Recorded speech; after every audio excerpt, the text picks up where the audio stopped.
What's up, guys? Real quick, just want to touch on intermittent fasting here and give you a Cliff's Notes version of what fasting is. I've done multiple podcasts on this. You can look in the show notes here if you want to click on those. Some of them are multiple hours long. I do deep dives on this, what I do, how I've done it, my progression through it.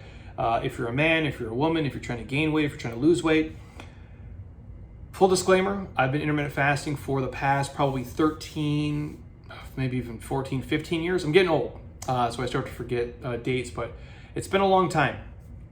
And I have not ate like a traditional breakfast in well over a decade. I love breakfast food. I wake up before 4 o'clock in the morning every day, and the last thing I want to do is put chicken or eggs or anything in my mouth. It just seems like it would come up or out of one end or the other, and that's just not something I want to do. So I was never a huge breakfast person to begin with, so fasting for me was kind of just an easy fit. Now, for people listening, like what is intermittent fasting? It's basically you eat for a certain period and you don't eat for a certain period. It's pretty basic. You already do it in some way, shape, or form. So think like when you go to sleep at night, if it's 10 o'clock, you're not eating in the middle of the night. So you're not eating from 10 o'clock till maybe you wake up at 6 in the morning and you have your eggs and oatmeal. So you're fasting, not eating in that 8-hour window. What intermittent fasting is, the most basic version of it, is just extending that window. So instead of you eating for, let's say, 16 hours and not eating for 8 hours, you flip that. So you're not eating for 16 hours and you're only eating in an 8-hour window. And if you tack on your sleep to that, it's really only an additional 8 hours you're awake, not eating, versus what you did before. So the example most people start with is they kind of do intermittent fasting. They only eat their food from 10 a.m. till 6 p.m. That's it. So they start breakfast at 10 a.m. They maybe have a lunch in between there, and then their dinner is at 5:30 and they're done by 6 p.m. and that's it.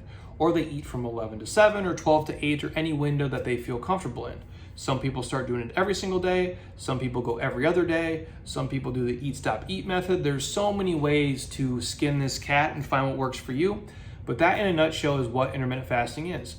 It's just eating typically less times, less frequently, and eating bigger meals. And that doesn't mean you have to do it that way, but that's what tends to happen. And when you look at satiety and satiation, how your brain and gut communicate, it's off of meal size, not meal frequency, meaning you stay fuller for longer based on the size of the meal, depending on what's in it, as opposed to eating like a bird every 2 hours. Now, if that works for you, awesome, respect. It just wasn't great for me. I find myself always bloated, and I felt like I was always digesting food, and I was always tired, and it just wasn't the best fit for me. So intermittent fasting kind of saved my life. I started off doing the 10 to 6, kind of 11 to 7, 12 to 8 stuff. Over time, I've graduated down to eating in a much smaller window. I don't eat a majority of the day. I just drink coffee and water and tea and maybe the Powerade Zeros, and that works for me. The other reason I personally loved it is there was less chances for me, honestly, to fuck up. And so I found myself, instead of eating 6 times a day, if I ate once a day or twice a day, it was less choices for me to make. It's the same reason I wear basically the same outfits every single day. As adults, we tend to get, decision fatigue because you can make up to like 35,000 decisions a day. That's literally the number that we go through. It's kind of crazy. And so if I could think less about food and I had to prep less and plan less, meals, it was easier for me and I could commit to something, especially being an overeater by nature. If I said I was only going to eat 1 meal a day, or I was only going to eat 2 meals a day, and these were the windows, and I wasn't going to have snacks in between, and I signed a mental contract with myself and said it was only going to happen between 2 o'clock and 6 o'clock, that's what I did. I know it sounds very like regimented and very military-like, but for me, it set up these guardrails where I could be successful.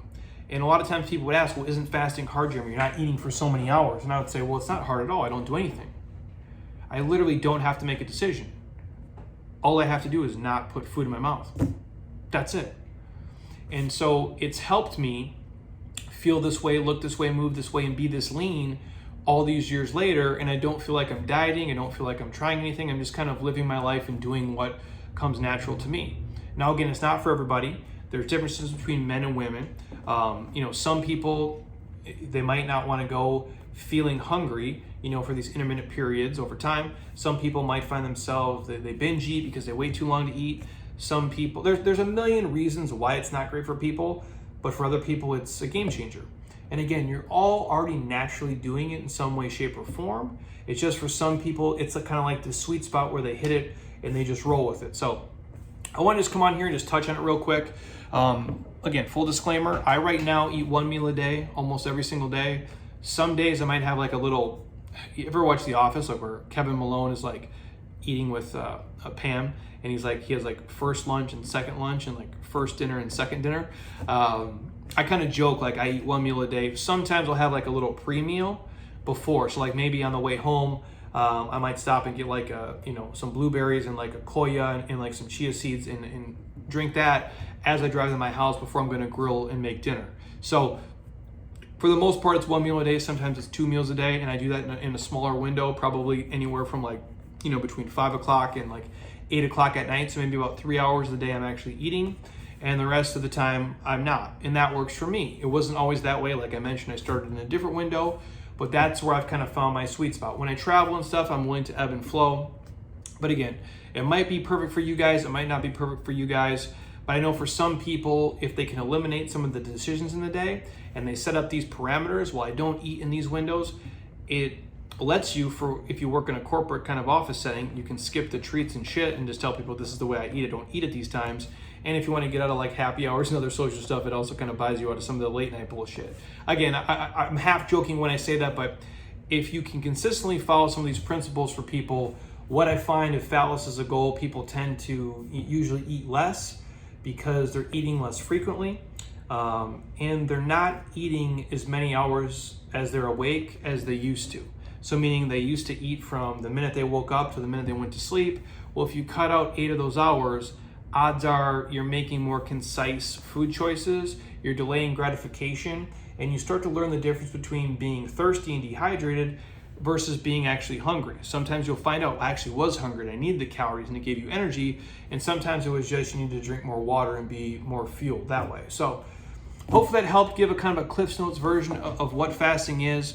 I could break down all the nuances, but again, all those links are in the show notes. I just wanted to give them to you guys. If there's any other quick little breakdowns you want to hear inside of here, please just ask. I'm happy to put them together. And again, fasting's been great for me. Heather does it periodically from time to time, and she does it in her own way, different from mine. And maybe it's something you guys can try. Maybe it's something that does work for you. Maybe it's something that doesn't work for you, but I want to put the information out here to help you guys.